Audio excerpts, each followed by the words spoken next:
விஜயநகரம் மற்றும் விஜயநகர அரசை நிறுவ அடிக்கோலியவர்கள் யார்? விஜயநகரம் மற்றும் விஜயநகர அரசை நிறுவ அடிக்கோலியவர்கள் யாருன்னு கேட்குறாங்க. Option A Devarayar, option B Mallikarjunar, option C Narasimha, option D Hariharan மற்றும் புக்கர். இந்த கேள்விக்கான சரியான விடை ஹரிஹரன் மற்றும் புக்கர். இவங்க தான் சங்கம் வம்சத்தை முதலாவதாக இருக்கக்கூடிய சங்கம் வம்சத்தை தோற்றுவித்தவர்கள். மொத்தம் 4 வம்சம் இருக்கும். சங்கம, சாளுவ, துளுவ, ஆரவிடுன்னு சொல்லிட்டு 4 இருக்கும். அதில் முதலாவதாக இருக்கக்கூடிய சங்கம் வம்சத்தை தோற்றுவித்தவர்கள் தான் ஹரிஹரன் மற்றும் புக்கர்.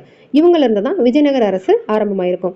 அடுத்த கேள்வி, முஜாபர்பூர் நீதிபதி கிங்ஸ்ஃபோர்ட் மீது வெடிகுண்டு வீசியவர் யார்? முஜாபர்பூர் நீதிபதி கிங்ஸ்ஃபோர்ட் மீது வெடிகுண்டு வீசியவர் யார்? Option A Khudiram Bose, option B Nathuram Bose, option C V D. Savarkar, option D Bhagat Singh.